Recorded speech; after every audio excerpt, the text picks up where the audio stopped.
Llegamos a puerto con 39 hombres. Salimos con 41.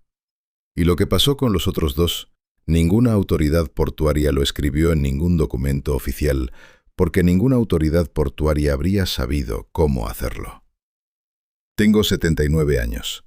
Vivo en un apartamento que elegí con cuidado hace muchos años, no por el precio ni por el barrio, sino por una razón muy concreta. No tiene ninguna ventana que dé al mar. Desde mi sala veo un patio interior con una bugambilia que florece 2 veces al año y un gato amarillo que duerme en el borde del muro. Eso es exactamente lo que quiero ver cuando me despierto. Lo elegí así. Lo seguiré eligiendo así hasta que me muera. Que espero que sea aquí, en tierra firme, con los 2 pies apoyados en algo sólido. El hombre que estaba conmigo en aquella travesía, el único que vio todo lo que yo vi desde el principio hasta el final, murió hace unos meses en una clínica del interior del país. Se llamaba Mauricio Peña y llevaba los últimos años de su vida en una silla de ruedas, con la vista cansada y las manos temblando un poco, pero con la cabeza completamente clara. Yo lo visité 2 veces. La última vez que lo vi, me agarró el brazo cuando me estaba despidiendo y me dijo, sin rodeos, como siempre hablaba: cuando yo no esté, cuenta lo que quieras. Ya no hay nadie a quien proteger. Murió 3 semanas después. Yo empecé a escribir esto al día siguiente de su funeral. Lo que voy a contar ocurrió durante 8 días a bordo de un carguero llamado el Águila del Sur, en una franja de océano abierto que prefiero no nombrar con más precisión que esa. No por misterio, sino porque el nombre exacto no cambia nada de lo que pasó, y porque hay algo en mí, después de tantos años, que todavía no quiere señalar ese lugar en un mapa. Salimos con 41 hombres. Llegamos con 39. La carga llegó intacta. El diario de a bordo registró condiciones difíciles y ningún incidente mayor. Ese diario miente, pero miente de la manera en que mienten las personas decentes cuando no tienen otra opción. Por omisión, no por invención. Yo tenía 27 años cuando firmé contrato con el Águila del Sur. Necesitaba el dinero, como casi siempre a esa edad, y no estaba en posición de hacer preguntas innecesarias. Lo que sí noté, el primer día a bordo, fue que el camarote que me asignaron tenía cosas de otra persona dentro. Un libro de bolsillo con el lomo doblado, una foto pequeña pegada con cinta adhesiva en el interior del armario y una taza con 2 iniciales grabadas que no eran las mías. Le pregunté al marinero que me mostró el espacio qué había pasado con el hombre anterior. Me dijo que se había bajado al final del viaje previo y no había vuelto. Le pregunté por qué. Se encogió de hombros con una rapidez que no era natural, esa rapidez de quien lleva tiempo encogiendo los hombros ante esa misma pregunta. «Cosas del mar», dijo, y se fue antes de que yo pudiera insistir. Guardé la taza en el cajón sin tirarla. No sé por qué. Quizás porque en ese momento me pareció mala suerte desechar las cosas de alguien que había estado en ese mismo espacio antes que yo. Ahora pienso que quizás fue al revés, que debí haberla tirado, que guardar esa taza fue la primera de muchas decisiones pequeñas que me mantuvieron demasiado cerca de algo que me convenía mantener lejos. Pero eso es hablar con la ventaja de lo que vino después. En ese momento yo era un hombre joven que guardó una taza en un cajón y no pensó más en ello. El Águila del Sur era un carguero de carga general, sólido, con años de uso, pero bien mantenido. El capitán se llamaba Esteban Carranza. 60 y tantos años. Hombros anchos que el tiempo había empezado a doblar hacia adelante. Una voz baja que nunca necesitaba subir porque todo el mundo prestaba atención cuando hablaba. Era de esos hombres que generan confianza sin proponérselo, solo por la manera en que se paran en el puente y miran el horizonte, como si ya hubieran visto todo lo que el océano puede ofrecer y hubieran llegado a un acuerdo con ello. Ese era mi error principal sobre él, creer que su calma venía de no haber encontrado nada que lo perturbara. La calma de Carranza venía de otra cosa completamente distinta. El contramaestre era Mauricio Peña, el mismo hombre que moriría décadas después en esa clínica. En aquel tiempo tenía unos 45 años, era delgado, de movimientos rápidos, con las manos siempre ocupadas en algo. Lo primero que noté de él, antes de aprender su nombre, fue que nunca miraba el horizonte de frente. Cuando estaba en cubierta, siempre estaba de lado o de espaldas al mar, con la vista hacia dentro del barco. Yo lo atribuía a un temperamento nervioso, a la costumbre de alguien que prefiere controlar lo que tiene cerca en lugar de perderse en lo que está lejos. Después entendí que era algo muy diferente. Era memoria. Era el cuerpo de un hombre que ya había visto algo una vez y había decidido, de manera completamente racional, no volver a mirarlo si podía evitarlo. Si esta historia te está llegando de alguna manera, si algo en ella te mueve o te hace sentir que vale la pena escucharla hasta el final, considera suscribirte y dejar un like. No cuesta nada, y para mí significa que esto que escribo, después de tantos años de silencio, llega a donde tiene que llegar. Los primeros 2 días fueron exactamente lo que deben ser los primeros 2 días de cualquier travesía larga. Fríos, ordenados, aburridos de la manera reconfortante en que puede serlo el trabajo físico repetido. Me integré sin dificultad. La tripulación era de esas que no se hace preguntas entre sí, porque todos tienen sus propias razones para estar ahí y ninguno quiere tener que explicarlas. Comíamos juntos, trabajábamos por turnos, y el océano era solo eso, agua oscura moviéndose en patrones que uno aprende a leer y que dejan de sorprender después de algunas horas. Recuerdo haber pensado, al final del segundo día, tumbado en mi camarote escuchando el ritmo constante del motor, que el viaje iba a ser completamente sin historia. Que iba a ser solo trabajo, dinero y vuelta a casa. Entonces llegó el olor. Fue al amanecer del segundo día, antes de que la mayoría de la tripulación estuviera despierta. Yo había subido a cubierta porque el calor del camarote me había despertado y necesitaba aire. El gordo Andrade, el ingeniero de cubierta, un hombre grande y callado que olía permanentemente a aceite de motor, subió detrás de mí unos minutos después para su descanso de la mañana. Lo vi parar en seco en el último escalón de la escalera de acceso. Se quedó quieto con la cabeza levantada, la nariz arriba, como un animal que capta algo en el viento. Así, exactamente así, sin moverse durante varios segundos. Después dijo, en voz baja y completamente tranquila, «Huele a algo muy grande». No dijo qué. No dijo muerto, no dijo animal, no dijo nada más que eso. Algo muy grande. Yo lo olí también. No era el olor del mar, que yo conocía bien, salobre y limpio con ese filo de frío que te entra hasta el fondo de los pulmones. Era otra cosa. Era denso, orgánico, como si algo de un tamaño que mi cabeza no quería calcular llevara mucho tiempo existiendo en ese agua, y ese tiempo tuviera olor propio.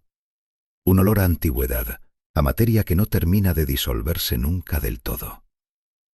Me revolvió el estómago de una manera que no tenía que ver con el mareo. Era algo más parecido al instinto, a esa señal que el cuerpo envía cuando detecta algo que la razón todavía no ha procesado. Andrade bajó sin decir nada más. Yo me quedé unos minutos en cubierta mirando el agua a estribor, que estaba oscura y completamente tranquila, sin nada visible en la superficie.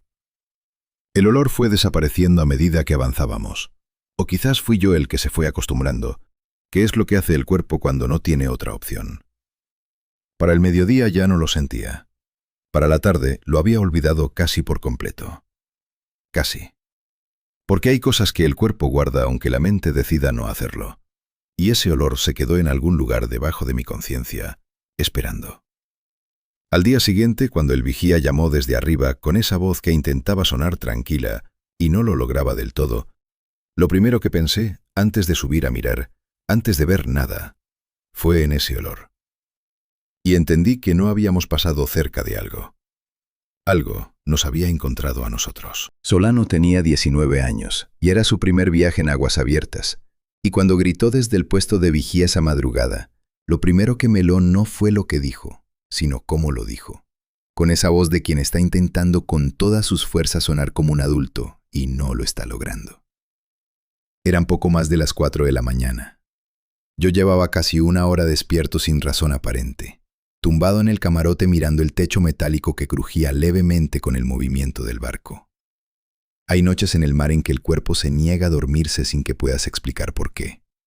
Como si algo en ti estuviera escuchando algo que tu cabeza todavía no puede identificar. Ahora sé que eso tiene un nombre, aunque no sea un nombre científico. Se llama saber antes de saber.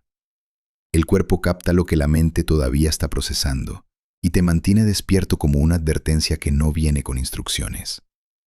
Subí a cubierta con el frío pegándome en la cara desde el primer escalón. El cielo estaba completamente cerrado, sin luna, sin estrellas, solo esa oscuridad compacta y sin bordes que tiene el océano abierto de noche cuando las nubes tapan todo.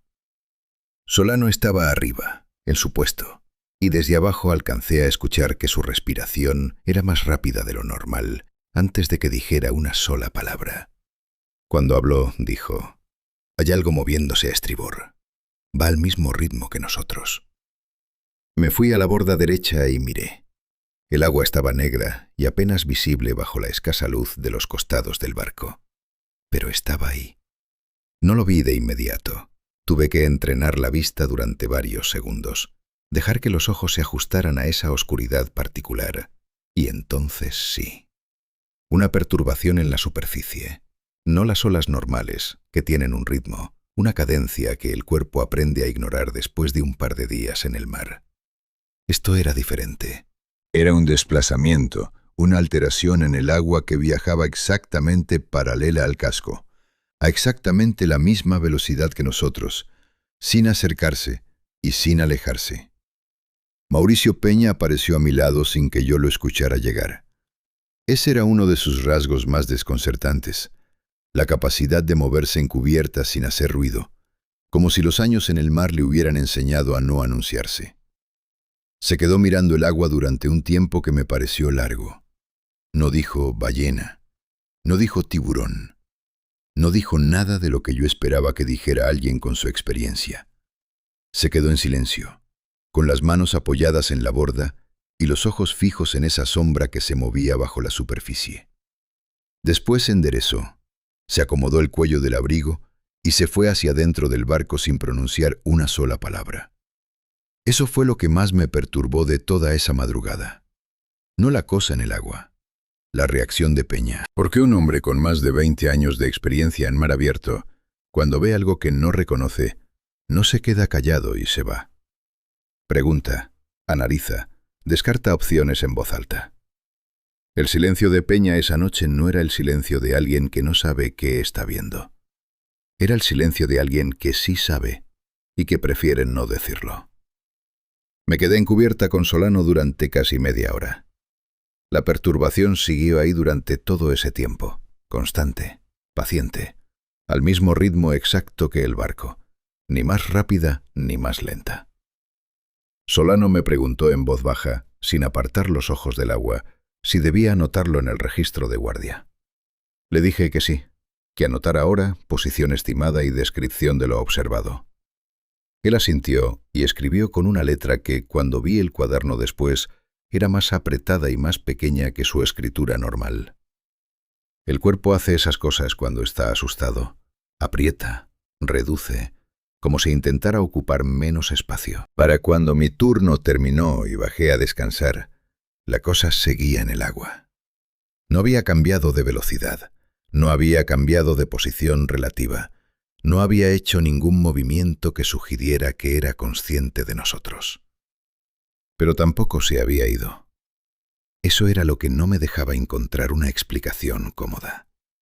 Cualquier animal marino grande que cruza la ruta de un barco lo hace porque va en alguna dirección propia, y esa dirección eventualmente diverge. Lo que estaba a nuestro lado no divergía.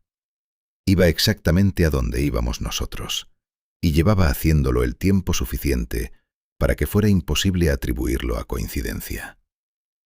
Bajé al camarote, me acosté, y me quedé mirando el techo durante una hora larga antes de quedarme dormido. Lo último que pensé antes de cerrar los ojos fue en el marinero anterior, el dueño de la taza con las iniciales grabadas, el que se había bajado al final del viaje previo sin dar explicaciones. Me pregunté, por primera vez con algo parecido a la seriedad, qué era exactamente lo que había visto ese hombre para decidir que nunca más. A la mañana siguiente, en el desayuno, nadie mencionó nada. Eso me llamó la atención, porque en un barco los rumores viajan más rápido que cualquier otra cosa. Y si Solano había notado algo en el registro de guardia, varios hombres ya debían saberlo. Pero nadie dijo nada. La conversación en el comedor fue exactamente la misma que los días anteriores. El café, el tiempo, algún comentario sobre la carga. Comí rápido y subí a cubierta. Encontré al gordo Andrade apoyado en la borda de estribor, mirando el agua. No hacia el horizonte, sino hacia abajo, hacia la superficie inmediata del mar junto al casco. Le pregunté si había dormido bien. Me dijo que sí, sin apartar la vista del agua. Le pregunté qué estaba mirando. Tardó un momento en responder. Después dijo: «Anoche tuve un sueño raro. Soñé que algo muy grande nos estaba siguiendo y que no podíamos verlo, porque estaba justo debajo de nosotros». Me miró de frente por primera vez. «¿Tú dormiste bien?». No supe qué contestarle, porque Andrade había estado en el turno de la tarde, no en el de la madrugada. No debería haber sabido nada de lo que Solano y yo habíamos visto. Y sin embargo, ahí estaba, mirando exactamente el mismo punto del agua, con ese sueño que no era del todo un sueño. Le dije que sí, que había dormido bien, y me alejé antes de que me hiciera más preguntas. Fui directamente al camarote de Peña y toqué la puerta. Abrió rápido, como si no hubiera estado durmiendo. Le dije que necesitaba hablar con él. Me dejó pasar. La habitación olía a tabaco viejo y a algo más difícil de identificar, una especie de tensión acumulada que se queda en los espacios cerrados cuando alguien lleva tiempo sin dormir bien. Me senté en el borde de la litera. Él se quedó de pie, con los brazos cruzados y la espalda contra la pared del fondo, lo más lejos posible de la pared que daba al exterior del barco, al mar. Le pregunté directamente si había visto algo así antes. «No en ese viaje». «Antes, en otro viaje». Me miró durante varios segundos sin decir nada. Después dijo: «Lo que importa no es lo que yo haya visto antes». Se descruzó los brazos y los volvió a cruzar. «Lo que importa es lo que vas a hacer tú con lo que estás viendo ahora». Le pregunté qué quería decir. Me dijo que anotara todo en mi cuaderno personal, cada aparición, cada hora, cada detalle. Que no se lo dijera a nadie más por el momento. Y que, sobre todo, que no se lo dijera a los hombres más jóvenes de la tripulación. «El miedo en un barco», dijo, «se contagia más rápido que cualquier enfermedad. Y una vez que empieza, no para». Salí de su camarote con más preguntas de las que tenía al entrar, que es exactamente lo contrario de lo que uno busca cuando va a pedirle consejo a alguien con experiencia. Pero había una cosa que Peña me había dicho que me quedó dando vueltas durante el resto del día. No me había dicho que lo que estábamos viendo tenía una explicación. No me había dicho que seguramente era una ballena, una corriente rara, un efecto óptico del agua de noche. No había intentado calmarme con ninguna de las cosas razonables que un contramaestre experimentado le dice a un marinero joven cuando quiere que deje de preocuparse. Solo me había dicho que anotara todo. Y esa instrucción, viniendo de él, significaba una sola cosa: que lo que estábamos viendo era real, que él lo sabía y que iba a seguir pasando. Esa noche revisé el diario de a bordo oficial y la aparición no estaba. Ni una línea, ni una palabra, como si las horas anteriores no hubieran existido para nadie más que para mí y para Solano y para Peña, que nos había mirado desde la borda con ese silencio suyo que pesaba más que cualquier explicación. Abrí mi cuaderno personal y empecé a escribir, tal como me había dicho Peña. Anoté la hora exacta en que Solano había llamado desde el puesto de vigía. Anoté la duración del avistamiento, casi 40 minutos, desde que yo llegué a la borda hasta que bajé. Anoté la posición relativa de la perturbación respecto al casco, siempre a estribor, siempre a una distancia constante de unos 6 o 7 metros, nunca más cerca, nunca más lejos. Anoté que no había habido ningún sonido. Eso era lo que más me costaba escribir, porque sonaba extraño incluso en papel. Algo de ese tamaño, moviéndose a esa velocidad junto a un barco de carga, debería producir algún sonido. Un roce, una turbulencia, algo. No había nada. Solo el ruido habitual del agua contra el casco, que era el mismo de siempre, como si el mar no supiera que había algo moviéndose en él. Cerré el cuaderno y lo guardé debajo del colchón, no en el cajón, no en la mochila. Debajo del colchón, donde tendría que moverme para buscarlo. No sabía bien por qué hacía eso. Supongo que era la misma lógica que lleva a la gente a bajar la voz cuando habla de ciertas cosas, aunque no haya nadie escuchando. Al día siguiente el turno de la mañana fue mío y de Andrade y de un marinero de mediana edad llamado don Félix Urdaneta, que llevaba más años en el mar que todos nosotros juntos y que tenía la costumbre de fumar en cubierta mirando el horizonte, con una expresión de quien está pensando en algo completamente distinto a lo que tiene delante. Don Félix era de esas personas que generan calma solo con estar cerca. No porque sean tranquilas, sino porque han visto suficiente como para que pocas cosas les alteren el pulso. Durante las primeras horas del turno trabajamos sin hablar más de lo necesario, y el mar estuvo quieto y gris y completamente ordinario. Y por un momento, solo por un momento, pensé que quizás la noche anterior había sido exactamente lo que Peña no había querido decir que era. Algo sin nombre pero también sin importancia. Algo que el océano hace a veces y que no significa nada.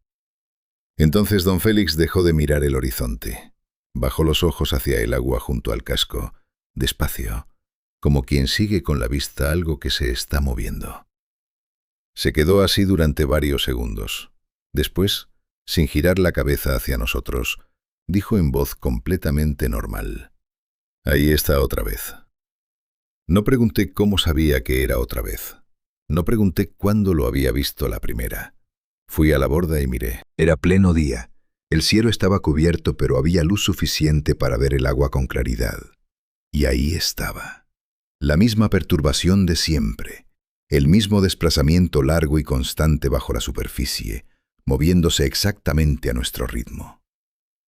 De día era diferente verlo. De noche la oscuridad permite que la mente negocie con lo que está viendo, que baraje opciones, que dude. De día no hay negociación posible. Lo que estaba en el agua era real, era grande, y llevaba tiempo ahí.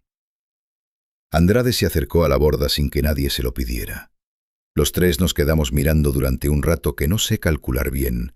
Puede que 2 minutos, puede que 5. Después don Félix encendió otro cigarrillo y dijo algo que me quedó grabado de una manera que ningún otro comentario de esa travesía me quedó grabado. Dijo: «El océano tiene sus propios dueños. Nosotros solo somos visita». No lo dijo con miedo. Lo dijo con la misma voz tranquila con que podría haber dicho que iba a llover por la tarde. Y eso, que lo dijera así, sin drama, fue lo que me puso el vello de punta de una manera que ninguna otra cosa había logrado hasta ese momento. Andrade preguntó si deberíamos decirle al capitán. Don Félix exhaló el humo despacio y dijo: «El capitán ya sabe». Se dio la vuelta y siguió con su trabajo como si hubiera terminado una conversación sobre el tiempo. Andrade y yo nos miramos. No dijimos nada. No hacía falta. Esa tarde fui a buscar al capitán Carranza. Lo encontré en el puente, solo, con los brazos cruzados, mirando el mar por la ventana delantera con esa expresión suya de quien lleva tiempo profesando algo que no le gusta. Le dije que quería hablar con él. Me miró de reojo y asintió sin moverse de donde estaba. Le dije que llevábamos más de un día con algo siguiendo el barco, que varios miembros de la tripulación lo habían visto y que no estaba en el diario de a bordo. Le pregunté por qué. Carranza tardó en responder.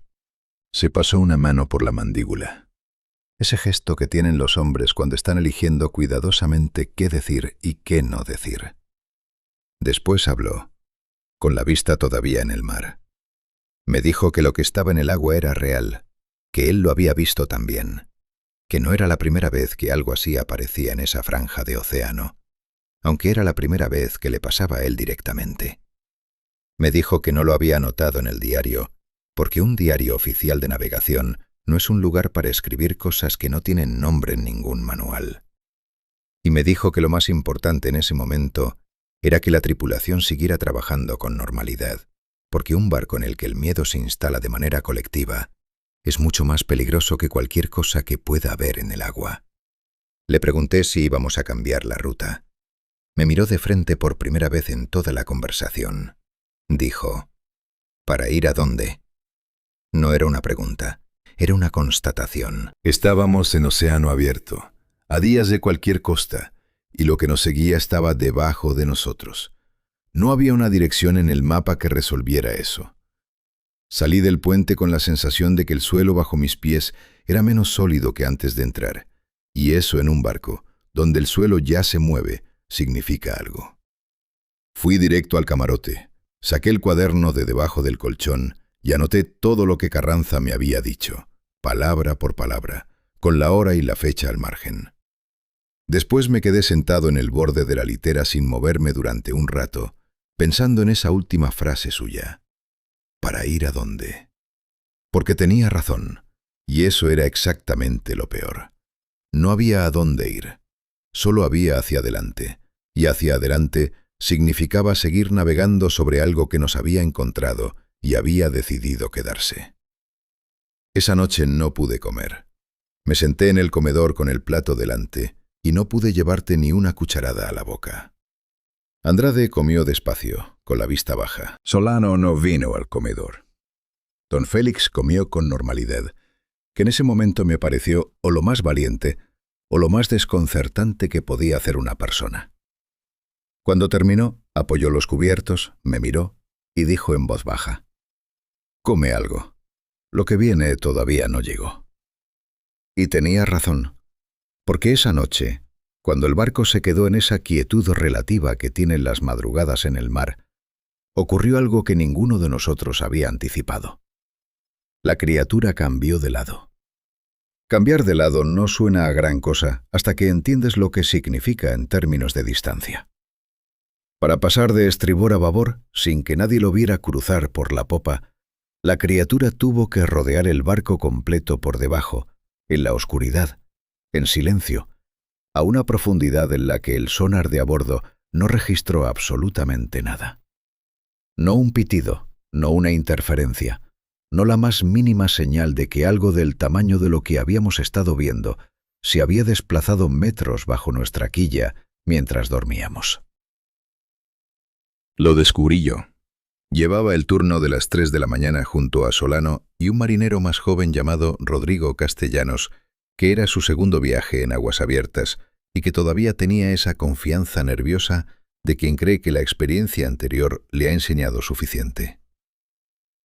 Salí a hacer la revisión de rutina del costado de estribor y el agua estaba limpia, sin perturbación, sin sombra, sin nada. Me alegré de eso durante aproximadamente 20 segundos. Después fui al lado de babor y ahí estaba, idéntica a siempre. El mismo desplazamiento constante, la misma distancia exacta del casco, el mismo ritmo perfecto que el nuestro. Me quedé paralizado durante un momento que no sé cuánto duró.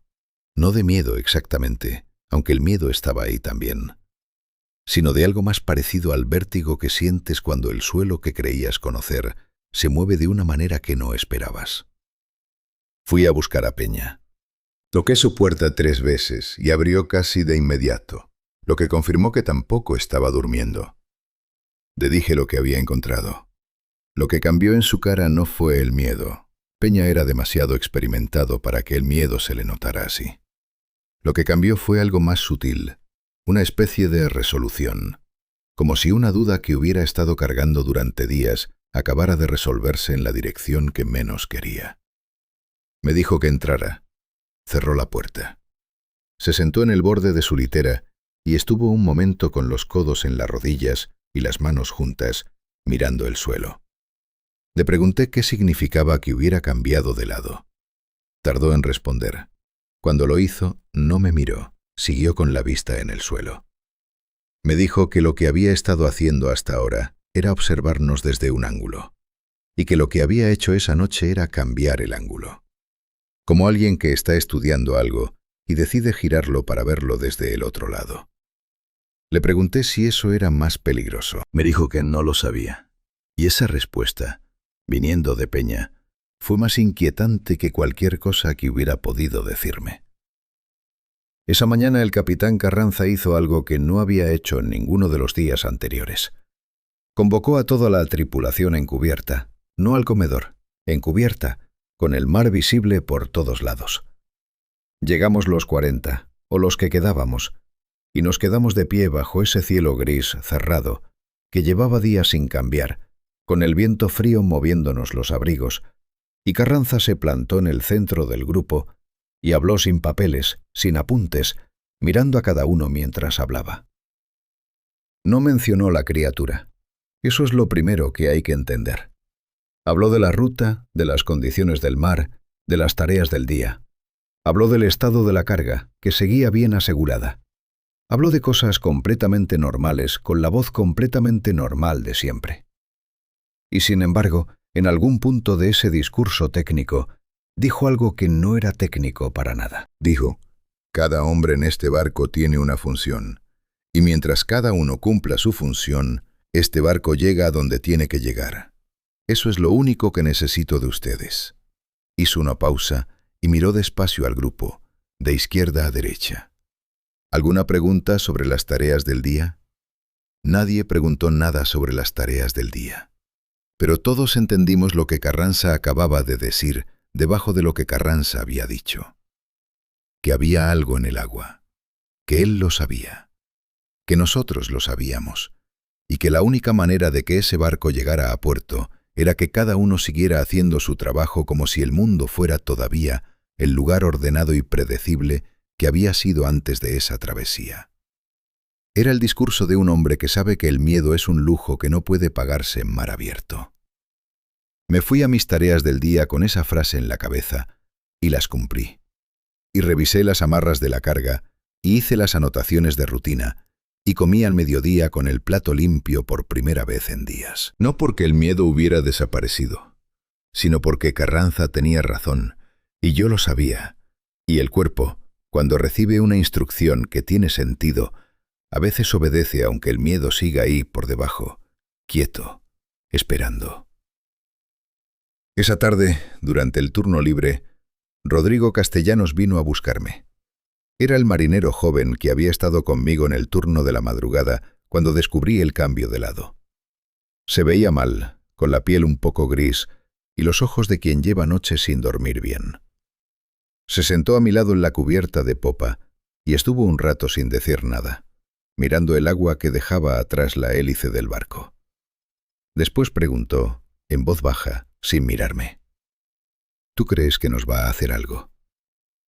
No puse signos porque en la voz de él no había signo de pregunta real. Era más bien una manera de decir en voz alta algo que llevaba tiempo pensando solo. Le dije lo que sabía, que era poco.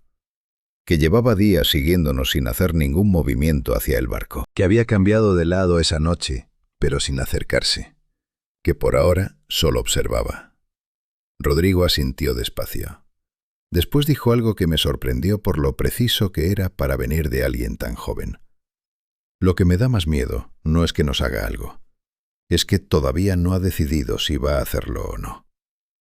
Se levantó, metió las manos en los bolsillos del abrigo y se fue hacia adentro del barco sin decir nada más. Me quedé en cubierta solo, pensando en eso. Porque tenía razón, y la precisión de tener razón a esa edad, en esa situación, me pesó de una manera que no esperaba. Lo que nos rodeaba no era un depredador en acción, era algo que estaba evaluando. Y esa distinción, que Peña había señalado días antes con otras palabras, y que ahora Rodrigo había nombrado con una claridad brutal, era exactamente la que hacía que el miedo no pudiera resolverse con ningún movimiento lógico. Porque contra un depredador que ataca puedes hacer algo, correr, esconderte, defenderte. Contra algo que todavía está decidiendo, Lo único que puedes hacer es esperar. Esa noche escribí en mi cuaderno durante más de 1 hora. Anoté el cambio de lado, la hora exacta, la reacción de Peña, las palabras de Carranza, lo que me había dicho Rodrigo. Anoté también algo que no le había dicho a nadie. Una observación que había hecho durante el turno de la tarde y que no sabía bien cómo interpretar. La perturbación en el agua, ese desplazamiento que ya conocíamos bien, era ligeramente más cercana al casco que los días anteriores. No mucho, quizás 1 metro menos de distancia, quizás menos, pero era diferente. Y yo llevaba suficientes días mirándola como para saber que no me estaba equivocando. Se estaba acercando. Despacio, casi imperceptiblemente, pero se estaba acercando. Y nadie más parecía haberlo notado todavía. Al 5.º día, 2 hombres fueron a hablar con el capitán Carranza y salieron de su camarote con la cara de quien acaba de escuchar algo que no quería escuchar, pero que en el fondo ya sabía. Yo los vi salir. Estaba en el pasillo por razones de trabajo, revisando una fuga menor en una válvula de ventilación, y los vi aparecer por la puerta del camarote del capitán, uno detrás del otro, sin hablar entre ellos, con esa expresión particular que tienen los hombres cuando han tomado una decisión y ya no hay vuelta atrás. Uno de ellos era un marinero de mediana edad llamado Gustavo Palomino, que llevaba 3 años en el Águila del Sur y que era de los más silenciosos y más eficientes de la tripulación. El otro era más joven, no recuerdo bien su nombre completo, lo llamaban el Mono, por razones que nunca me explicaron. Los dos bajaron al pasillo de los camarotes sin decir una sola palabra y se encerraron cada uno en el suyo. Esa tarde ninguno de los dos apareció en cubierta para su turno. Peña cubrió las funciones sin hacer preguntas en voz alta, lo que quería decir que ya sabía lo que había pasado, o que no quería que yo supiera que lo sabía, que en ese barco era muchas veces lo mismo.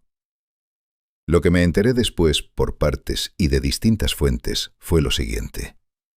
Palomino y el Mono le habían pedido al capitán que cambiara la ruta para buscar la costa más cercana. Le habían dicho que no podían seguir trabajando con lo que había en el agua. Carranza los había escuchado, que era lo que siempre hacía, y después les había dicho exactamente lo mismo que me había dicho a mí días antes. ¿Para ir a dónde? No como una pregunta, sino como la respuesta más honesta que podía dar.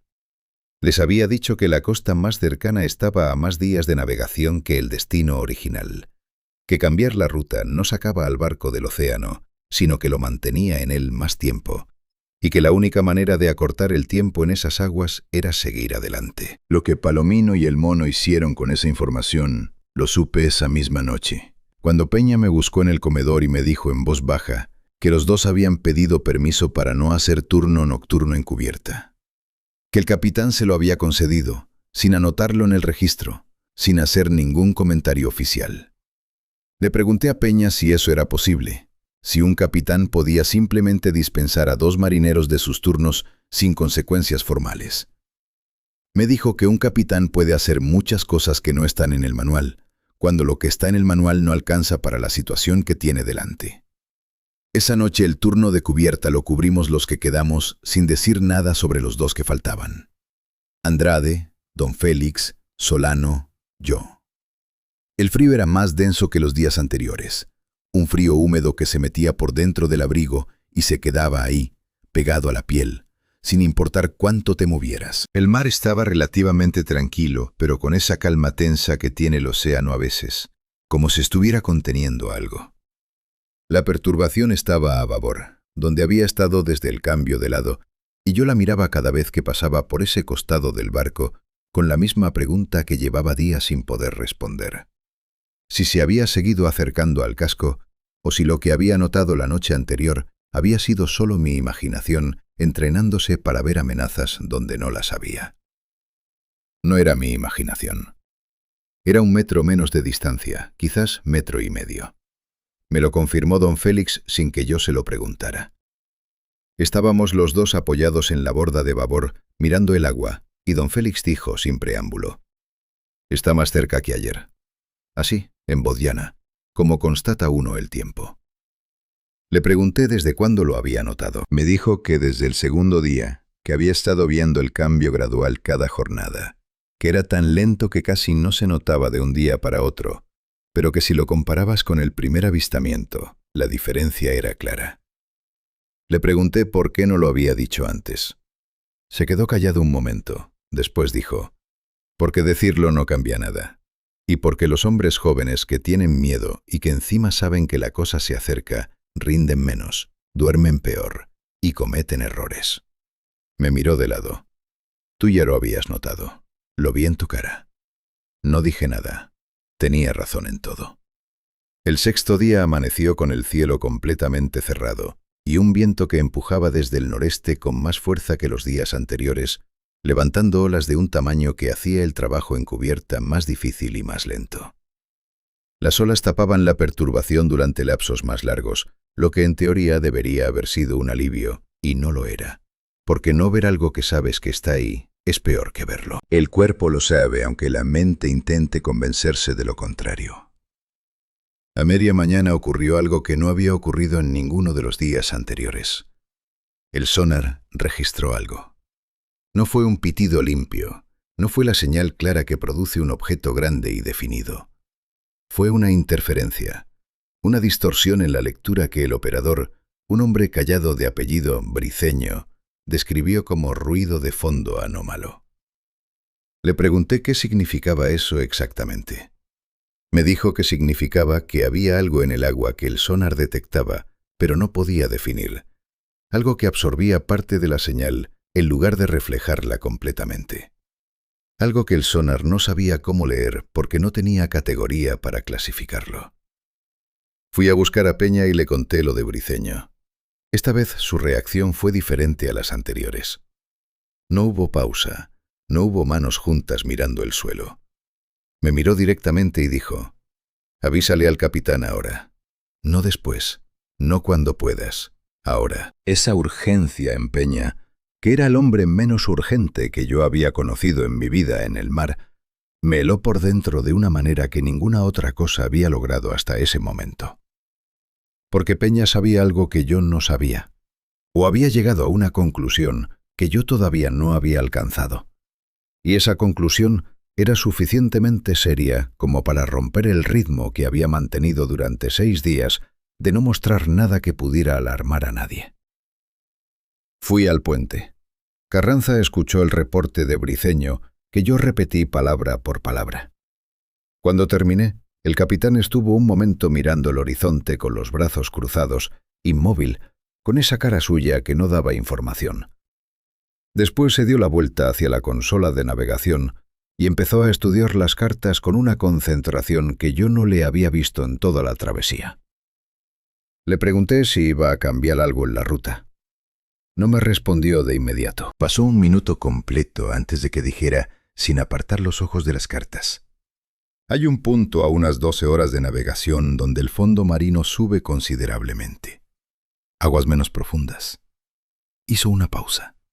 Vamos a ir ahí. No explicó por qué. No necesitaba hacerlo. Los dos sabíamos que lo que nos seguía venía de las profundidades y que quizás, solo quizás, había algo en las aguas menos profundas que le resultara menos cómodo. Era una apuesta. Era la única que teníamos.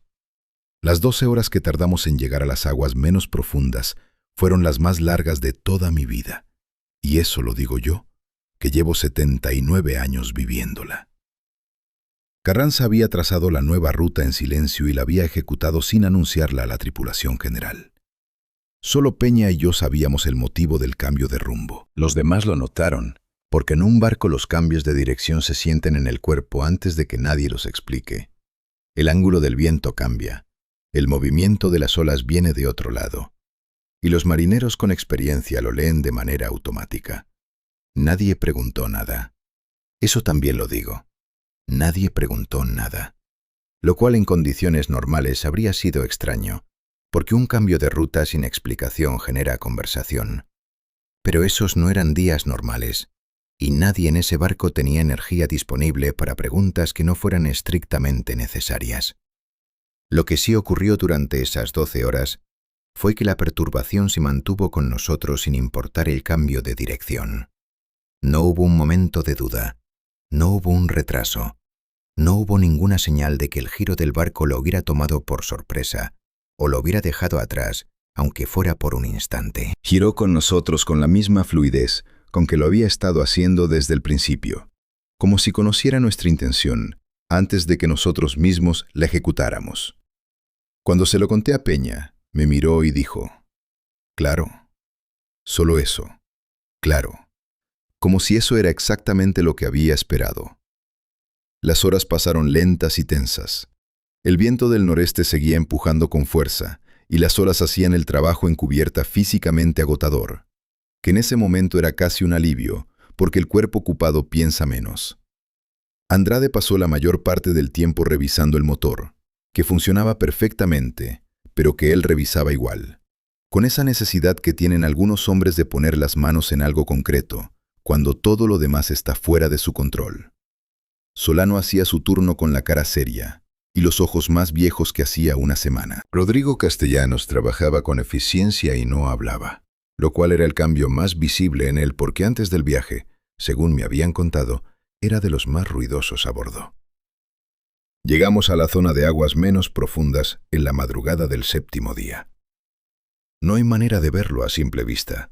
El mar se ve igual, oscuro y continuo, pero los instrumentos lo registran y Briceño avisó al puente con la hora exacta del cambio. Subí a cubierta sin que nadie me lo pidiera. Peña ya estaba ahí. Don Félix también. Los tres nos quedamos en la borda de babor mirando el agua, sin hablar, esperando.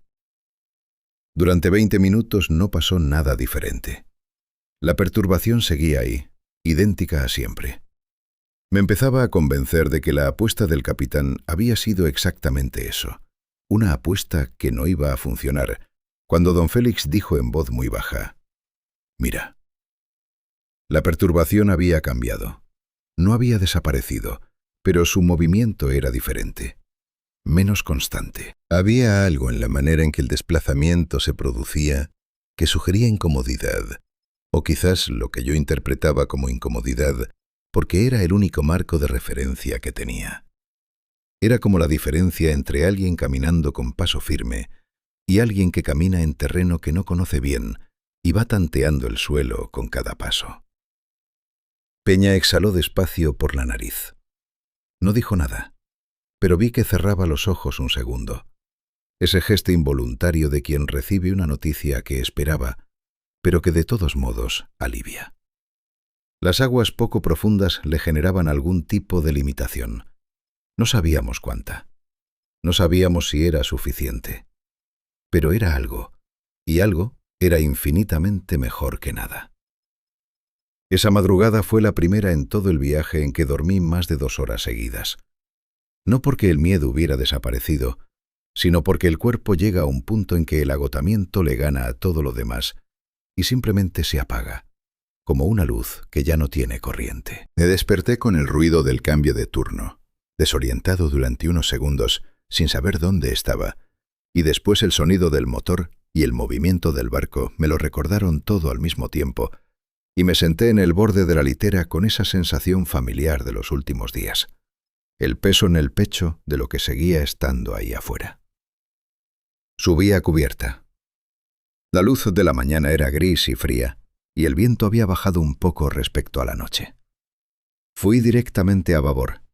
La perturbación estaba ahí. Pero algo había cambiado durante las horas en que yo había dormido, algo que noté de inmediato y que me produjo una sensación que no sé bien cómo describir, una mezcla de alivio y de algo más oscuro que el alivio. La perturbación estaba más lejos del casco, no 1,5 metros más lejos como cuando se había acercado gradualmente hacia nosotros. Estaba mucho más lejos, quizás el doble de distancia que el primer día. Y el movimiento seguía siendo ese tanteo irregular que habíamos visto llegar a las aguas menos profundas. Fui a buscar a Peña. Lo encontré en el pasillo ya despierto, con el abrigo puesto como si hubiera estado a punto de subir. Le dije lo que había visto. Asintió. Me dijo que él también lo había notado en el turno de las 4.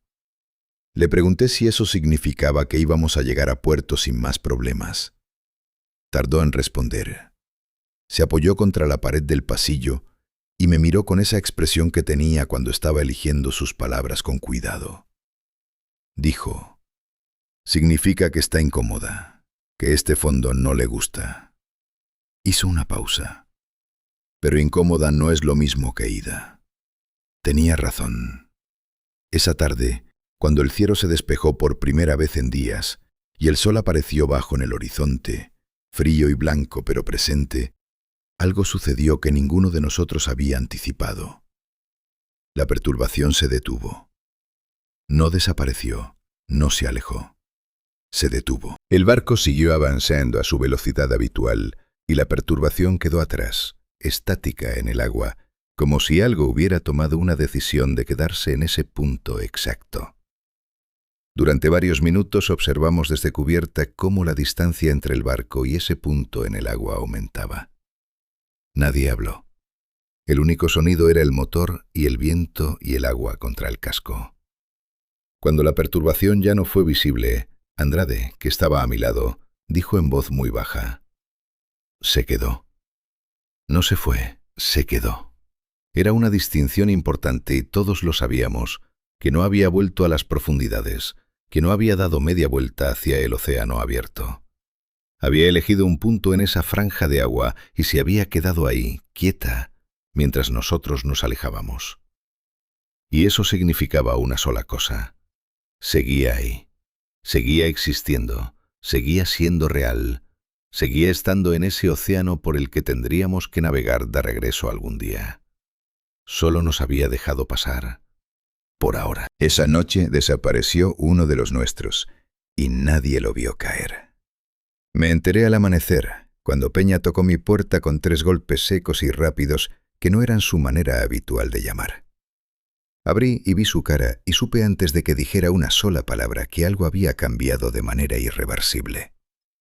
Me dijo que Rodrigo Castellanos no estaba en su camarote, que no había aparecido al cambio de turno de las 4 de la mañana, que habían buscado por todo el barco durante más de 1 hora.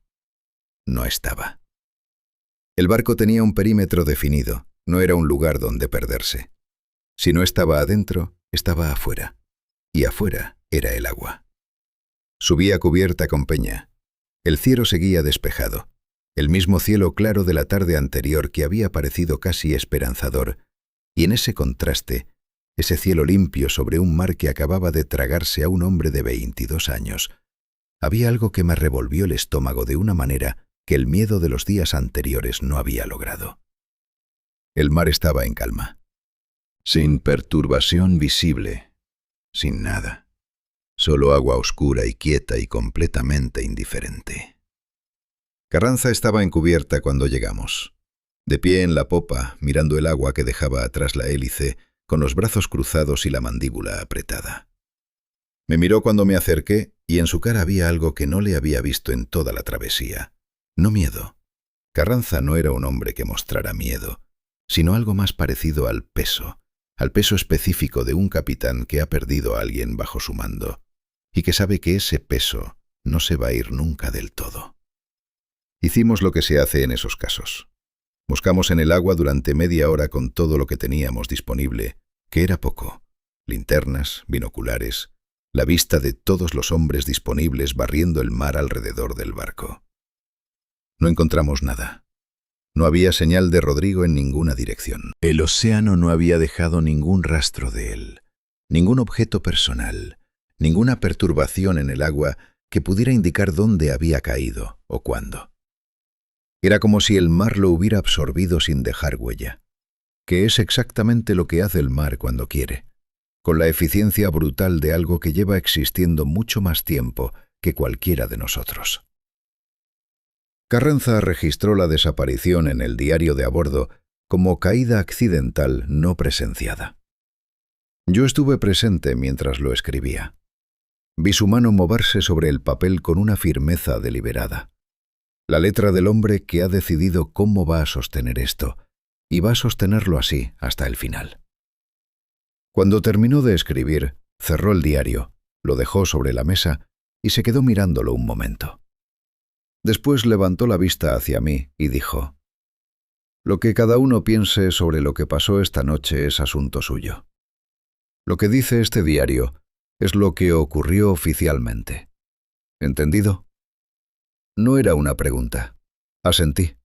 Era lo único que podía hacer. Lo que yo pensaba sobre lo que había pasado esa noche, no lo escribí en mi cuaderno personal hasta muchos años después, cuando ya era suficientemente viejo como para que nadie pudiera hacerme daño con lo que escribiera. Lo que pensaba era esto. Rodrigo había dicho 2 noches antes que lo que más le asustaba no era que la criatura hiciera algo, sino que todavía estuviera decidiendo. Y esa noche, en las horas en que todos dormíamos o intentábamos dormir, algo había ocurrido en cubierta que nadie había visto. Si había sido una decisión, o un accidente, o simplemente el mar haciendo lo que el mar hace a veces con los hombres que están en él, no lo sé. No lo supe entonces y no lo sé ahora. Lo que sé es que Rodrigo Castellanos tenía 22 años, y que su familia esperó noticias que llegaron en forma de un documento oficial que decía caída accidental, y que eso era todo lo que iban a tener. Los 2 días que siguieron a la desaparición de Rodrigo fueron distintos a todos los anteriores en un sentido muy concreto. El silencio cambió de naturaleza. Hasta entonces había sido un silencio defensivo, el silencio de hombres que eligen no hablar de algo porque hablar de ello lo hace más real. Después de Rodrigo, fue un silencio diferente, más denso, más personal. El silencio de hombres que han entendido que lo que tienen al lado no es solo algo grande e incomprensible, sino algo que los afecta directamente, que ha tocado su mundo de una manera que no puede ignorarse.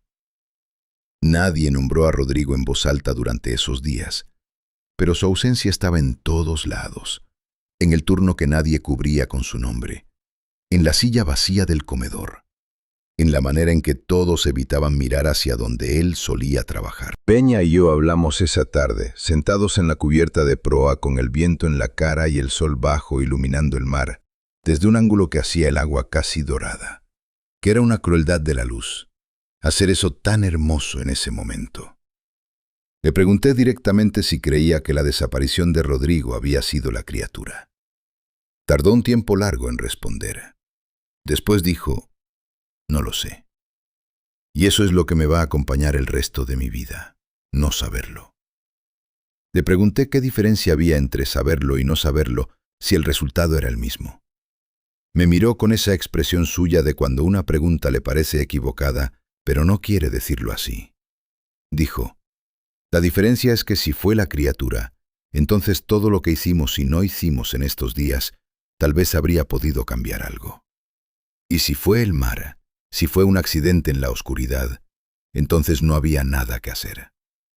Hizo una pausa. No saber significa vivir con las 2 posibilidades al mismo tiempo, para siempre. No dije nada, porque tenía razón y porque no había ninguna respuesta útil a eso. El horizonte delante de nosotros estaba completamente despejado y limpio, y el mar se veía como cualquier mar en cualquier tarde de buen tiempo, quieto y amplio e indiferente, y la costa hacia la que nos dirigíamos estaba a menos de un día de navegación. Casi habíamos llegado. Eso debería haber sido una buena noticia, y lo era. Pero lo era de esa manera extraña en que son buenas noticias las cosas que llegan demasiado tarde para algunos y a tiempo para otros, mezcladas de manera que no puedes separar el alivio de la culpa. Esa última noche a bordo casi nadie durmió. No por miedo, o no solo por miedo. Era algo diferente, más parecido a lo que sientes la víspera de algo que sabes que va a cambiar una etapa de tu vida. Esa vigilia involuntaria del cuerpo que sabe que algo está terminando, aunque la mente todavía no lo haya procesado del todo. Andrade pasó la noche revisando el motor una vez más. Don Félix estuvo en cubierta casi hasta el amanecer, fumando y mirando el horizonte donde iba a aparecer la costa.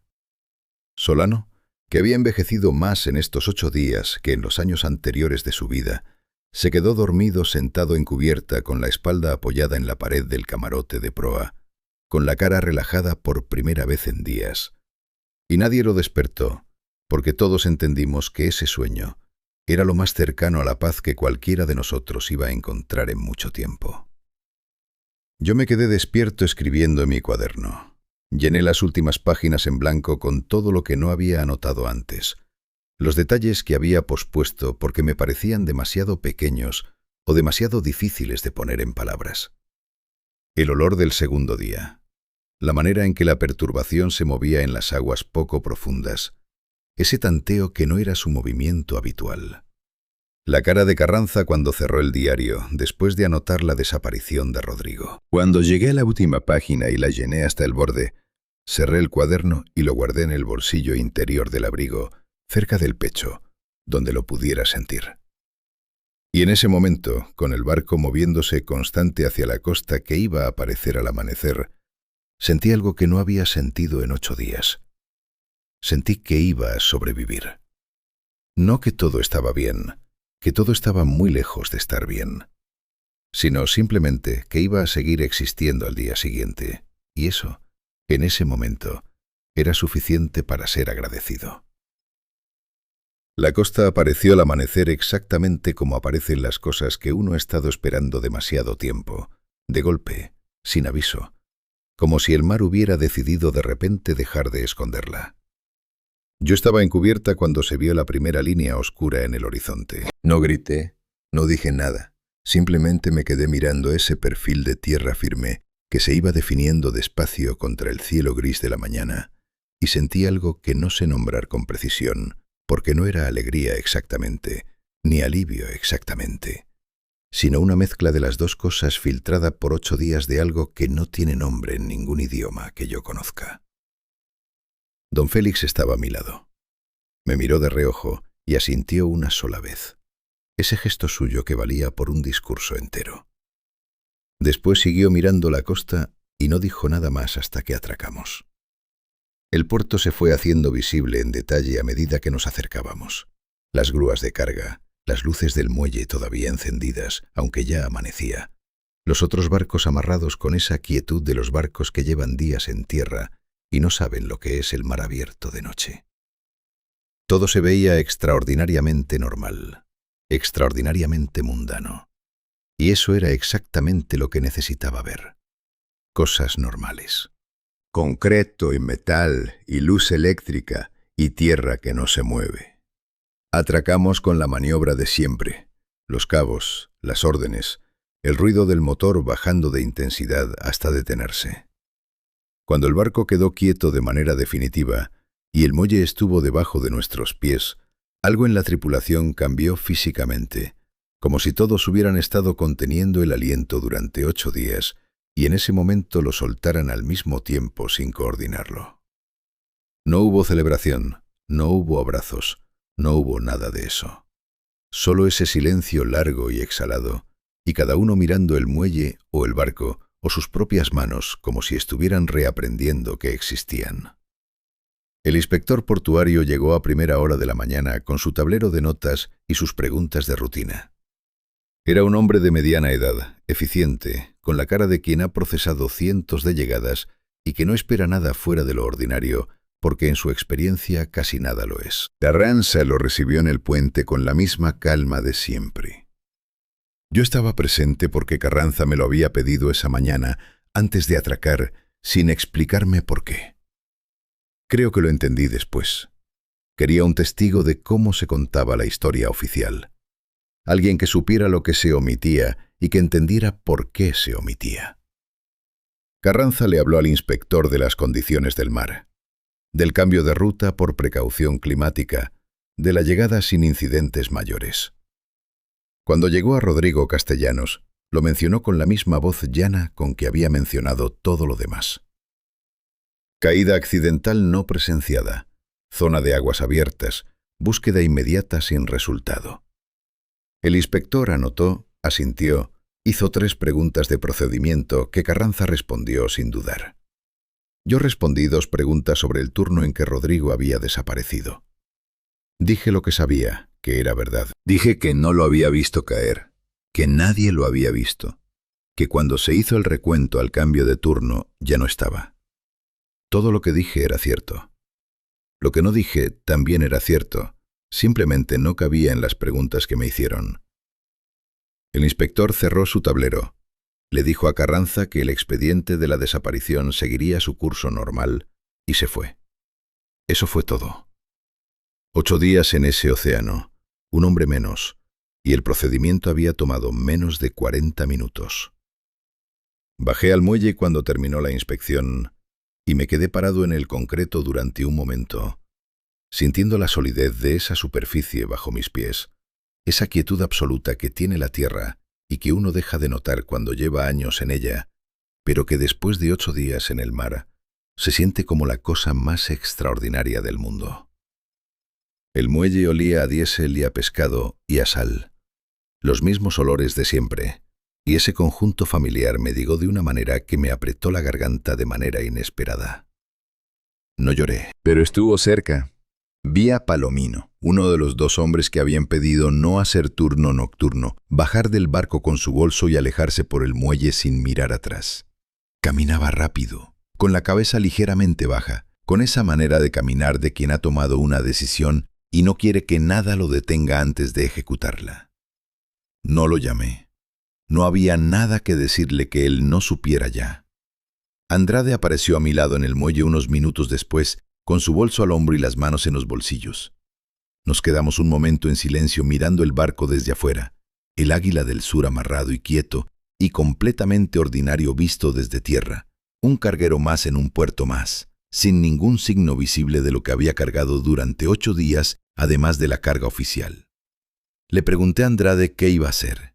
Me dijo que tenía familia en la ciudad, que iba para allá, que quería ducharse y comer algo caliente y dormir en una cama que no se moviera. Me miró. ¿Y tú? Le dije que tenía que ir a firmar los papeles de cierre del contrato y después no sabía. Asintió. Se quedó un momento más sin decir nada, mirando el agua del puerto, que era oscura y tranquila y completamente distinta al agua de afuera, al agua de los últimos 8 días. Después dijo: no vuelvo a mar abierto. No como una promesa dramática, como una constatación práctica, como quien dice que no va a volver a un restaurante donde le fue mal. Después se fue sin darse la vuelta. Fui a buscar a Carranza para los papeles. Lo encontré todavía en el puente, solo, terminando de cerrar el diario de a bordo. Cuando me vio entrar, cerró el diario con cuidado, lo dejó sobre la mesa con ambas manos como quien deja algo pesado, y me miró. Le tendí los documentos que necesitaba firma. Los firmó. Cuando me los devolvió, me sostuvo la mirada durante un segundo más de lo necesario y dijo: usted estuvo a la altura en este viaje. 4 palabras, nada más. Pero viniendo de Carranza, en ese contexto, con lo que los 2 sabíamos que habían significado esos 8 días, esas 4 palabras tenían el peso de todo lo que no podía decirse de ninguna otra manera. Asentí. Me fui. Salí del barco por última vez y caminé por el muelle hacia la ciudad que empezaba más allá de las instalaciones portuarias, con el cuaderno en el bolsillo interior del abrigo y los papeles firmados en la mano, y los pies en tierra firme, y todo el sol frío de la mañana cayendo sobre la ciudad, como si fuera un día completamente normal, que para la ciudad lo era, que para todos los que vivían ahí era solo otro amanecer portuario cualquiera. Solo yo sabía que no lo era. Solo yo y los 38 hombres que habían bajado de ese barco esa mañana, y que en ese mismo momento estaban dispersándose por la ciudad, cada uno con su versión privada de lo mismo. Su versión que ninguno iba a contar completa nunca a nadie. Ese pensamiento, esa imagen de todos nosotros yéndonos en distintas direcciones con el mismo peso invisible, me acompañó durante todo el camino hasta la pensión donde había dejado mis cosas antes de embarcar. Y cuando llegué a la puerta y metí la llave y entré y vi la habitación exactamente igual a como la había dejado 8 días antes, con la cama hecha y la ventana dando a un patio interior sin ninguna vista al mar, lo primero que hice fue sentarme en el borde de la cama y quedarme completamente quieto durante un tiempo que no supe calcular. Solo quieto, solo respirando. Solo en tierra. Esa tarde me llegó un recado de Peña. No una visita, un recado escrito en un papel doblado que me dejaron en recepción. Decía solo esto: necesito que nos veamos antes de que cada uno tome su camino. Hay algo que tienes que saber sobre el marinero que ocupaba tu camarote antes de que tú llegaras. El marinero que había ocupado mi camarote antes que yo no había abandonado el barco por decisión propia. Lo habían encontrado en cubierta una mañana, al final del viaje anterior, sentado contra la pared del camarote de proa con los ojos abiertos y sin poder decir una sola palabra coherente. No estaba herido. No tenía ninguna marca visible. Simplemente había dejado de funcionar de la manera en que funciona una persona normal, como si algo en su interior hubiera encontrado algo que no podía procesar y hubiera decidido apagarse antes de intentarlo. Eso me lo contó Peña esa tarde, en un bar pequeño a 3 calles del puerto, sentados en una mesa del fondo con 2 cafés que ninguno de los dos tocó durante la primera media hora. Peña hablaba en voz baja y sin apartar los ojos de la mesa, con esa manera suya de contar las cosas difíciles, despacio, sin drama, como si el peso de lo que decía fuera suficiente sin necesidad de añadirle ningún énfasis adicional. Me dijo que el marinero se llamaba Rafael Varela, que por eso las iniciales en la taza eran RV, que tenía 34 años y que llevaba varios viajes en el Águila del Sur sin ningún problema. Que en el viaje anterior, el que precedió al nuestro, había habido algo en el agua en esa misma franja de océano, algo que el capitán de entonces había registrado como fenómeno meteorológico no identificado, que era la manera más honesta de mentir que tenía disponible. Que Varela había hecho el turno de noche solo en cubierta en la última jornada de ese viaje y que cuando lo encontraron al amanecer estaba en el estado que me había descrito. Que lo habían bajado en el primer puerto con ayuda de 2 hombres, porque él solo no podía caminar en línea recta. Que nunca había vuelto a hablar sobre lo que había visto esa noche. Que nadie sabía si era porque no quería o porque no podía. Me quedé callado durante un tiempo después de que Peña terminó de hablar. El bar tenía un televisor encendido en el fondo sin sonido, y el ruido de la calle entraba por la puerta cada vez que alguien abría, y todo ese mundo cotidiano y ruidoso alrededor de los dos, mientras él me contaba eso, tenía algo de irreal, como si la historia que acababa de escuchar perteneciera a un mundo y todo lo demás perteneciera a otro, y yo estuviera sentado exactamente en la línea entre los dos. Le pregunté por qué me lo contaba ahora, después de todo. ¿Por qué no me lo había dicho al principio del viaje? Me miró por primera vez desde que habíamos empezado a hablar. Dijo, porque al principio del viaje no sabía si ibas a ser capaz de manejarlo. Y porque si te lo hubiera dicho antes de que lo vieras con tus propios ojos, no me habrías creído. Hizo una pausa. Y porque hay cosas que se cuentan cuando ya pasaron, no antes. Antes solo sirven para asustar. Le pregunté si él había sabido desde el principio lo que nos iba a pasar. Lo respondió de manera directa. Dijo que había tenido una sospecha cuando vio en el manifiesto que la ruta cruzaba esa franja de océano, que por eso había pedido ese turno específico, ese viaje específico. Le pregunté por qué alguien querría estar en un viaje en el que sospecha que puede ocurrir algo así. Me miró con algo en la cara que no era exactamente una sonrisa, pero se le parecía. Dijo, porque la segunda vez que ves algo, aunque sea aterrador, al menos sabes que ya lo sobreviviste una vez. Salí del bar con la cabeza llena de cosas que no sabía dónde poner. La taza con las iniciales RV que había guardado en el cajón sin tirarla. Varela sentado contra la pared de proa con los ojos abiertos y sin poder hablar. Peña eligiendo estar en ese viaje a propósito, con lo que sabía. Todo eso se acomodaba de una manera nueva y más densa sobre los 8 días que acababa de vivir, añadiéndoles una profundidad que no habían tenido mientras los vivía, cuando estaba demasiado ocupado sobreviviendo como para pensar en el contexto. Esa noche en la pensión no dormí bien, lo cual era esperable.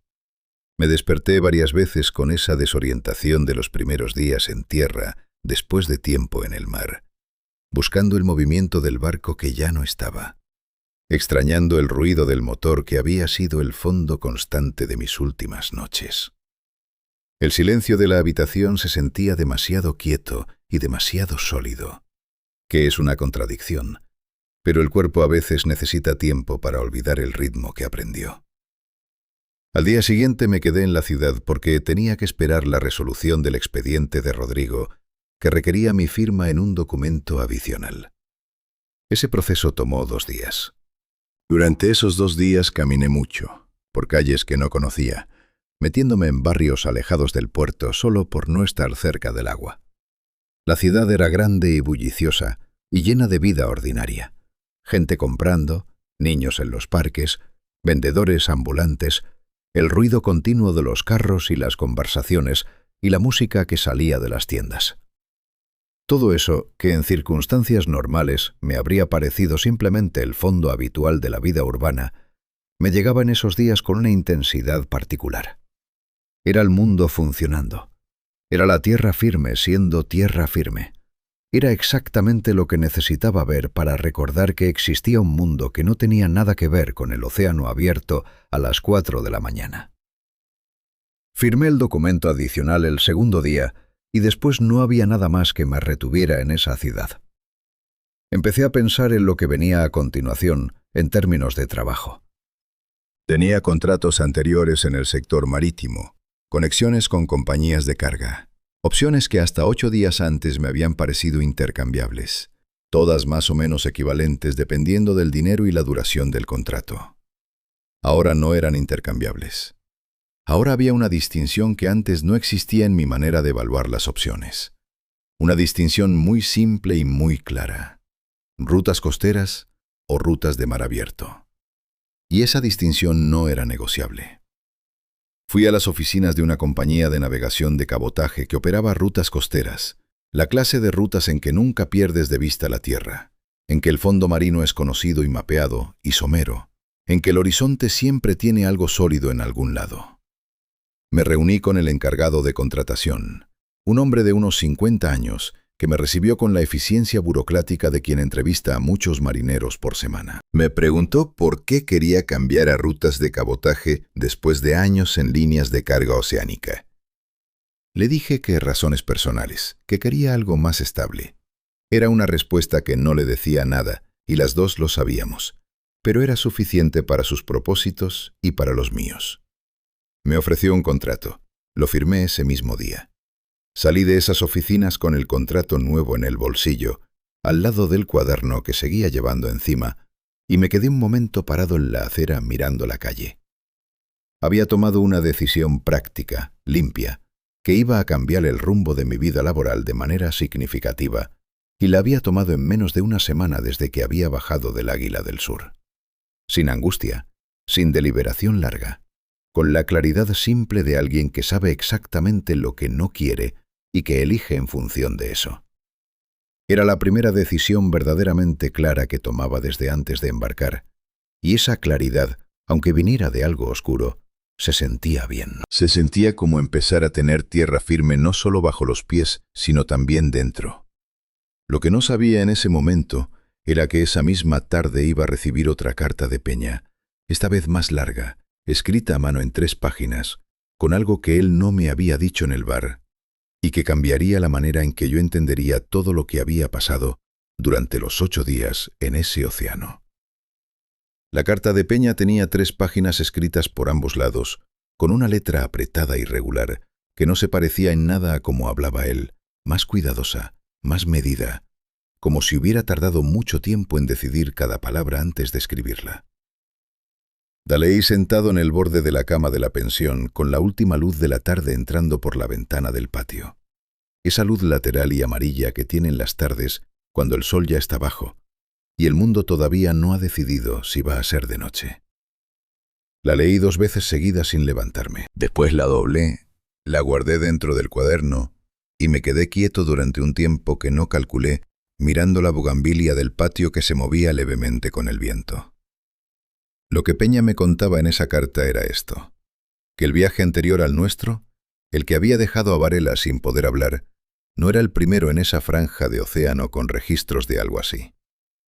Que él había pasado años recopilando referencias, testimonios de otros marineros, anotaciones en diarios de viaje que nadie había querido publicar, menciones en registros portuarios archivados que describían anomalías similares en esa misma zona, con una frecuencia que no podía explicarse como coincidencia. Que lo que nos había acompañado durante 8 días no era un fenómeno nuevo ni aislado. Que había estado ahí, o algo como eso había estado ahí, durante mucho más tiempo del que cualquiera de nosotros podía imaginar. Que los marineros más viejos de ciertas regiones costeras tenían un nombre para esa zona.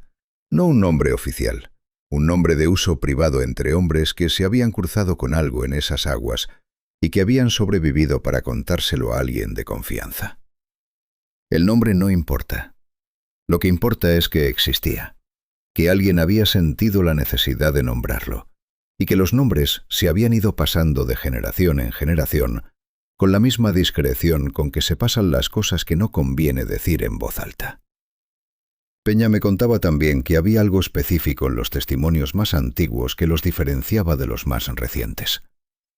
Los testimonios más antiguos hablaban de algo que aparecía y desaparecía, que podía estar presente durante un viaje y ausente en el siguiente. Los testimonios más recientes, los de los últimos 30 o 40 años, hablaban de algo que estaba siempre, que no desaparecía, sino que a veces simplemente no se hacía notar. Como si con el tiempo hubiera aprendido cuándo mostrarse y cuándo no.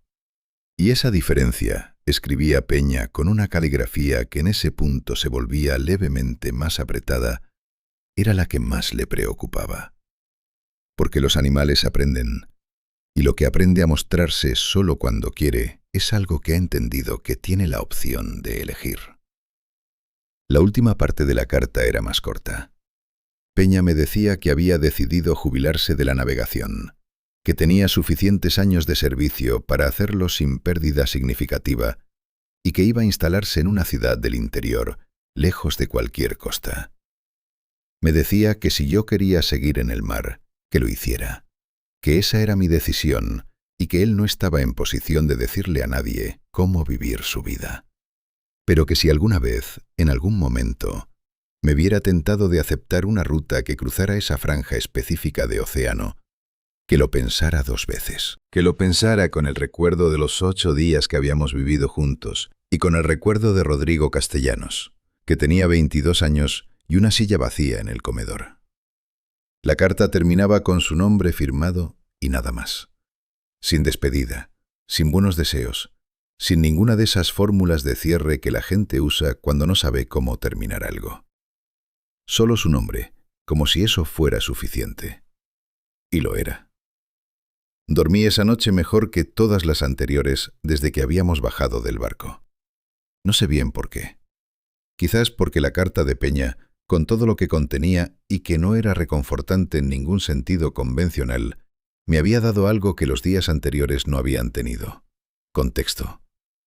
Saber que lo que habíamos vivido no era un evento único y sin precedentes, sino algo que había ocurrido antes y que había ocurrido a otros.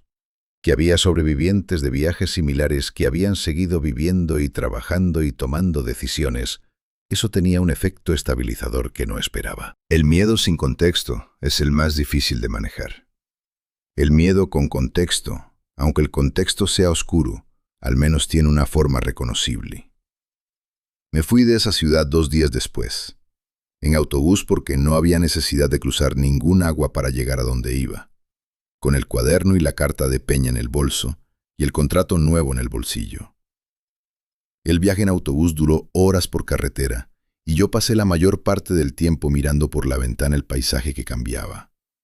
Montañas que se volvían llanuras, que se volvían ciudades pequeñas y luego campo abierto otra vez. Todo ello sólido y continuo y completamente alejado del océano. En algún punto del trayecto me quedé dormido contra la ventana y soñé, no con el mar, no con la criatura, sino con algo completamente ordinario que ahora no recuerdo.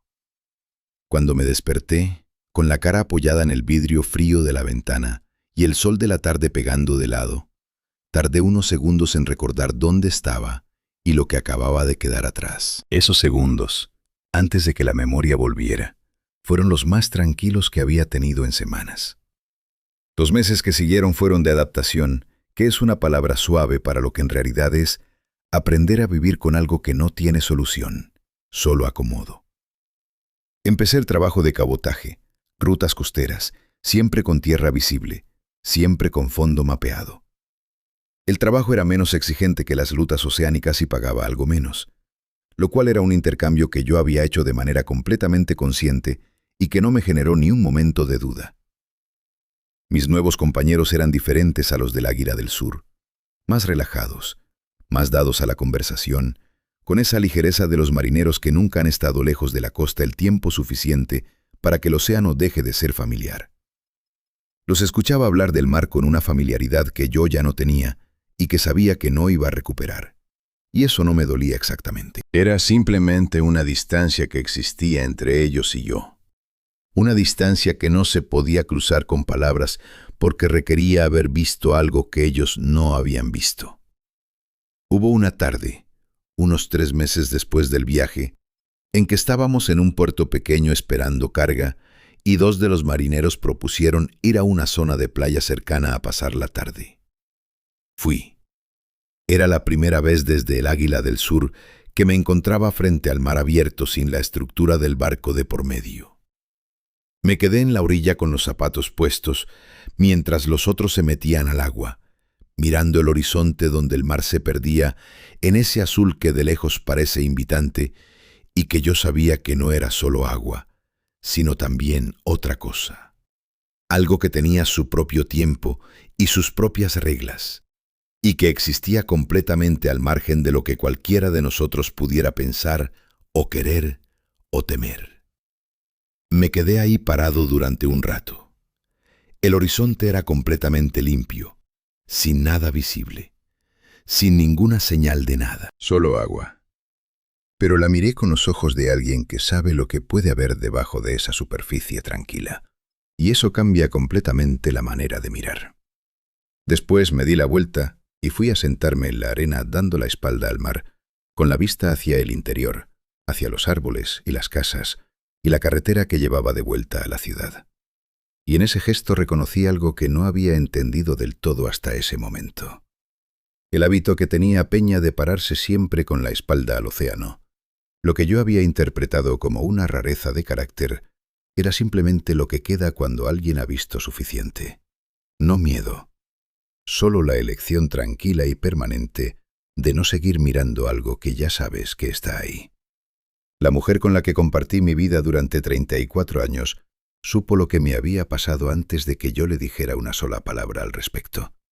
Y lo supo de una manera que no tenía nada de misterioso, sino todo de inteligencia práctica. Se llamaba Valentina Restrepo, y la conocí 1 año y medio después del viaje en el Águila del Sur, en una reunión de trabajo que ninguno de los dos había querido asistir, y a la que los dos llegamos tarde por razones distintas. Era maestra, lectora compulsiva, y tenía la costumbre de observar a las personas con una atención tranquila que podía sentirse, pero que nunca resultaba incómoda. La atención de alguien que genuinamente le interesan las personas y que no necesita disimularlo. Me preguntó en la primera conversación en qué trabajaba. Le dije que en navegación costera. Me preguntó si me gustaba el mar. Tardé un segundo antes de responder. Ese segundo fue suficiente para ella. No dijo nada en ese momento. Pero semanas después, cuando ya nos veíamos con regularidad, me preguntó directamente si había tenido alguna experiencia difícil en el mar. No usó palabras dramáticas, solo eso, una experiencia difícil. Le dije que sí. Me preguntó si quería contarla. Le dije que no todavía. Dijo que bien, y cambió de tema, y eso fue todo. Nunca me presionó. En los 34 años que estuvimos juntos no me preguntó más de 3 veces sobre ese viaje, y las 3 veces que preguntó fue porque algo específico lo había traído al presente, no por curiosidad propia, sino porque notaba que yo estaba cargando algo en ese momento, y quería que supiera que podía hablar si quería.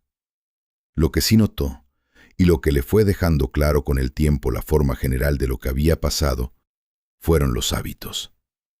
El hábito de elegir siempre apartamentos o casas con ventanas interiores o laterales, nunca con vista directa al horizonte marino. El hábito de no aceptar nunca vacaciones que implicaran cruzar aguas abiertas, sin importar cuánto le gustara el destino. El hábito, que ella descubrió una tarde en que fuimos juntos a visitar a unos amigos que vivían en la costa, de sentarse siempre de espaldas al mar cuando estábamos cerca de él. No lo había planeado conscientemente, simplemente ocurrió. Y cuando Valentina me lo señaló con suavidad esa misma tarde, me di cuenta de que llevaba haciéndolo desde el Águila del Sur, sin haberlo decidido de manera explícita. El cuerpo había tomado esa decisión solo y la había convertido en costumbre antes de que yo me enterara. Valentina aceptó todo eso con la misma tranquilidad práctica con que aceptaba la mayoría de las cosas, que era una de las razones por las que la quise tanto y durante tanto tiempo. No preguntó por qué no queríamos ver el mar. No sugirió que sería bueno para mí enfrentarlo. No me trató como alguien que tenía un problema que resolver, sino como alguien que había tomado decisiones razonables en función de cosas que ella no necesitaba conocer en detalle para respetar. Hay una inteligencia muy específica en esa manera de acompañar a alguien. La inteligencia de entender que algunas experiencias no mejoran con la explicación, que hay cosas que una persona carga de manera más liviana si no tiene que volver las palabras cada vez que alguien pregunta. Tuvimos una vida buena, tranquila, construida sobre tierra firme en todos los sentidos posibles. Compramos un apartamento en una ciudad del interior cuando llevábamos unos años juntos. Un apartamento en un cuarto piso con ventanas que daban a una calle arbolada y a un patio interior donde había una bugambilia que florecía 2 veces al año. Ese apartamento es el mismo en que vivo ahora. Es el mismo desde cuya ventana veo el patio mientras escribo esto. Valentina murió hace varios años, de manera tranquila y sin sufrimiento prolongado, que es la mejor manera en que puede irse alguien a quien uno quiere. En los últimos tiempos ya no salíamos mucho, pero seguíamos hablando durante horas, sobre libros, sobre los vecinos, sobre cosas que habíamos visto en las noticias, sobre todo lo que puede hablarse cuando 2 personas se conocen bien y tienen tiempo. Una semana antes de que muriera, en uno de esos ratos tranquilos de la tarde en que los 2 estábamos sentados cada uno con su libro y la luz del patio entrando por la ventana, levantó los ojos de la página y me miró durante un momento sin decir nada. Después dijo: «Ese viaje que hiciste, el que nunca me contaste del todo, sigo pensando que fue algo muy grande». No como pregunta, como una observación. Le dije que sí, que lo había sido. Asintió y volvió a su libro. Eso fue lo más cerca que estuvimos de hablar de ello directamente. Y fue suficiente, porque entre 2 personas que se conocen bien, no hacen falta más palabras que las justas. La muerte de Valentina me dejó solo en este apartamento, con la bugambilia y el gato amarillo del vecino, y el cuaderno que llevo décadas guardando en el mismo cajón de la mesita de noche. Durante los primeros meses después de que ella se fue, el silencio del apartamento era de una clase que no había experimentado antes. No el silencio cómodo de los ratos tranquilos cuando los 2 estábamos cada uno en lo suyo, sino otro silencio, más denso, con un peso distinto. Me acostumbré despacio, como uno se acostumbra a todo lo que no tiene remedio, que es la única manera real de acostumbrarse a algo. Fue en esos meses de silencio nuevo cuando empecé a pensar seriamente en escribir esto. No porque Valentina se hubiera ido, o no solo por eso, sino porque la muerte de Peña, que llegó poco después de la de ella, dejó algo resuelto de manera definitiva. Peña había sido el único hombre vivo, además de mí, que había estado en ese barco durante todos los 8 días, que había visto lo que yo había visto, que había cargado el mismo peso del mismo silencio durante las mismas décadas. Con él vivo, aunque no nos viéramos con frecuencia, existía alguien que podría haber confirmado o contradicho lo que yo contara. Con él muerto, era solo yo. Y esa soledad absoluta de testigo, en lugar de paralizarme como habría podido, tuvo el efecto opuesto.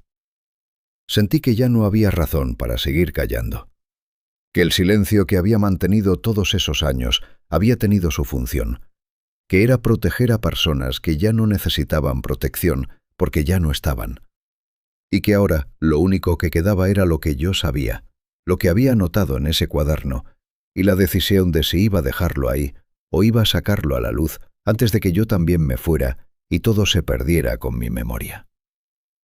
Elegí sacarlo. Por eso estoy escribiendo esto ahora, sentado en este escritorio, con el cuaderno abierto a mi lado y las notas de hace décadas delante de mí, con la letra de entonces que era más pequeña y más nerviosa que la de ahora. Cada vez que encuentro una entrada en el cuaderno de esos 8 días, la releo antes de escribir la versión de este texto. Y cada vez que la releo, ocurre algo que no esperaba cuando empecé. Las emociones no se han ido con el tiempo. Están ahí, exactamente donde las dejé, como objetos en una habitación que nadie ha abierto en años, perfectamente conservados en el mismo lugar donde cayeron. El miedo de la madrugada en que descubrí el cambio de lado, el peso de la mañana en que Rodrigo no estaba, la cara de Carranza cerrando el diario. Todo eso sigue siendo tan real como el día en que ocurrió. Y eso, que las décadas no hayan borrado nada, sino solo acomodado las cosas para que quepan mejor en la vida cotidiana, es lo que me hace saber que lo que vivimos en ese océano no fue algo menor. No fue una anomalía que el tiempo relativiza. Fue algo que dejó una marca permanente en todos los que estuvimos ahí, de maneras distintas y con distintas consecuencias, pero permanente en todos. Lo que todavía no he escrito, lo que he estado rodeando desde la primera línea de este texto sin entrar directamente, es la pregunta con la que he vivido todos estos años. No la pregunta de qué era eso que nos siguió durante 8 días, que es la pregunta obvia y que no tiene respuesta que yo pueda dar, sino una pregunta diferente, más pequeña en apariencia y más difícil de sostener en la práctica. Y esa pregunta la voy a escribir ahora, porque es el centro de todo esto y no tiene sentido seguir postergándola. La pregunta con la que he vivido 50 años no es si eso que nos siguió era peligroso. Es algo mucho peor que eso. Es si en algún momento de esos 8 días, cuando nos miraba desde el agua con esa tensión tranquila y antigua, éramos para eso algo que importaba, o simplemente éramos ruido que pasaba por encima de su mundo y que dejó de interesarle cuando encontró algo más relevante. Escribo esto despacio porque necesito que se entienda exactamente por qué esa distinción cambia todo. Si éramos algo que importaba, algo que evaluó y consideró y luego decidió soltar conscientemente, entonces lo que vivimos tuvo un peso real, una dirección, una lógica que podemos no entender, pero que existe. Rodrigo Castellanos no desapareció al azar. Nosotros no fuimos liberados al azar. Hubo una mente detrás de todo eso, antigua y completamente ajena a la nuestra, pero una mente al fin. Y eso es aterrador, pero también es algo con lo que se puede vivir. Porque las mentes, aunque sean incomprensibles, tienen intenciones. Y las intenciones, aunque no las entiendas, te ubican en un lugar dentro de algo más grande que tú. Pero si no éramos nada, si simplemente cruzamos por encima de su territorio, como cruza un barco por encima de un banco de peces, sin que ninguno de los peces se detenga a considerar el barco de manera significativa. Si lo que interpretamos como estudio, como atención, como evaluación, era simplemente el reflejo automático de algo tan grande y tan ajeno que ni siquiera tenía la capacidad de distinguirnos como algo relevante. Si Rodrigo se fue porque el mar lo tomó de la manera en que el mar toma a los hombres a veces, sin intención, sin elección, solo por la mecánica fría de estar en el lugar equivocado, en el momento equivocado. Si nosotros llegamos a puerto, no porque algo nos dejara ir, sino porque simplemente pasamos, como pasa todo, sin ser notados de verdad. Si eso es lo que ocurrió, entonces lo que vivimos no tenía ningún centro. Era solo la enormidad del océano, haciéndose presente de una manera que nuestros cerebros, entrenados para buscar intención en todo, porque llevamos milenios sobreviviendo gracias a eso, interpretaron como algo dirigido hacia nosotros, cuando en realidad éramos invisibles. Y lo que he aprendido en 50 años de vivir con esa pregunta sin respuesta es esto. No saber cuál de las dos cosas es verdad no hace la carga más liviana. la hace diferente. Porque si éramos algo que importaba, cargo la memoria de haber sido visto por algo incomprensible y de haber salido de eso. Y si no éramos nada, cargo algo más difícil todavía, la memoria de haber sentido durante 8 días que existíamos de una manera profunda e intensa, que cada decisión importaba, que cada hora tenía un peso real, y la posibilidad de que todo eso fuera solo el teatro que montamos nosotros mismos para darle sentido a algo que no lo tenía.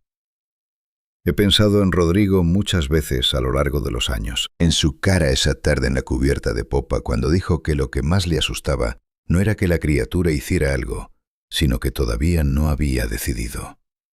En los 22 años que tenía. En la silla vacía en el comedor, he pensado en si su desaparición fue parte de esa lógica que nunca entendí, o si fue simplemente el mar siendo el mar, indiferente y mecánico, y sin memoria de los que se lleva. Y no he llegado a ninguna conclusión. Solo he llegado a esto, que la pregunta misma es lo que importa.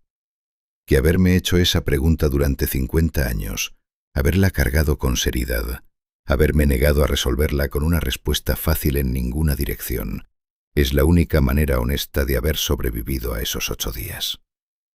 Los libros de biología marina publicados en los últimos años describen cosas en el océano profundo que habrían parecido imposibles cuando yo era joven. Criaturas que viven en la oscuridad total, a presiones que destruirían cualquier estructura que el ser humano pueda construir. Organismos que tienen sistemas nerviosos de una complejidad que los científicos todavía no entienden del todo. El océano cubre la mayor parte de este planeta y los seres humanos han explorado una fracción mínima de él, que es un dato que la gente repite como curiosidad y que a mí me llega de una manera completamente diferente desde hace 50 años. No como curiosidad, como confirmación de algo que ya sé con el cuerpo, con la memoria de esos 8 días, con el cuaderno que sigue en el cajón de la mesita de noche. Que hay cosas en ese agua que no tienen nombre en ningún libro, que llevan en ese océano mucho más tiempo del que llevamos nosotros en este planeta, y que nuestra ignorancia sobre ellas no es una invitación a explorar, sino simplemente el resultado de que ellas no han querido ser encontradas. Tengo 79 años. Vivo en este apartamento desde hace décadas. El cuaderno con las notas de esos 8 días está en el cajón, exactamente donde lo he guardado desde que llegué a tierra por última vez.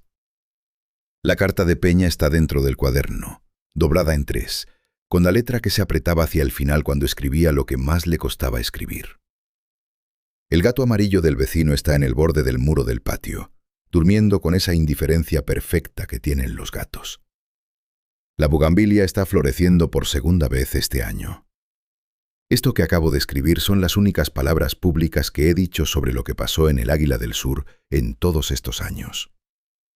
No las escribo para que me crean, aunque agradecería que lo hicieran. Las escribo porque Rodrigo Castellanos tenía 22 años y nadie que todavía esté vivo sabe cómo se fue. Y eso merece ser dicho, aunque no cambie nada. Las escribo porque Peña pasó los últimos años de su vida en una ciudad del interior, lejos del mar, con sus 3 páginas de carta y sus décadas de silencio, y eso también merece ser dicho.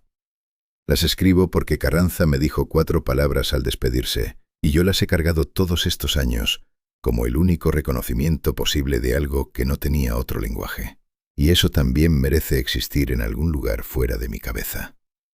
Y las escribo porque lo que vi desde aquella cubierta durante 8 noches, esa presencia constante y paciente que nos acompañó sin acercarse del todo y sin alejarse del todo, sigue siendo lo más real que he experimentado en toda mi vida. Más real que cualquier cosa que haya ocurrido en tierra firme antes o después. Y esa realidad, aunque no tenga nombre, y aunque no pueda probarla con nada más que un cuaderno de notas y la memoria de un hombre viejo, merece no desaparecer conmigo cuando me vaya. La moraleja de todo esto no es que el océano sea peligroso. Eso ya lo sabe todo el mundo. La moraleja es más incómoda que eso. Es que hay cosas en este mundo que existen completamente al margen de nosotros, que no nos necesitan, que no nos temen, que no nos odian ni nos quieren, y que nuestra única relación con ellas es que a veces, por accidente, cruzamos el mismo espacio. Y en esos momentos somos nosotros los que tenemos que decidir qué hacemos con esa pequeñez.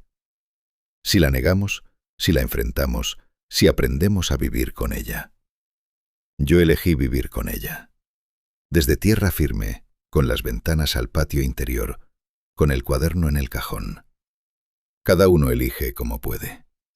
Y ahora te dejo con la pregunta que yo no he podido responder en 50 años y que quiero que pienses honestamente antes de responder. Si algo enormemente más antiguo y más poderoso que tú te mirara directamente durante varios días y luego simplemente se fuera sin hacerte nada, sin que pudieras saber jamás si fue porque decidió perdonarte o porque simplemente no le importaste lo suficiente como para quedarse, ¿cuál de las dos posibilidades te resultaría más difícil de aceptar? Escríbelo en los comentarios. Quiero saber qué piensa la gente que no estuvo en ese barco. Si esta historia te llegó, si sentiste algo mientras la escuchabas, dale like y suscríbete al canal. Es la única manera de que historias como esta, las que nadie quiso poner en ningún registro oficial, lleguen a quienes merecen escucharlas.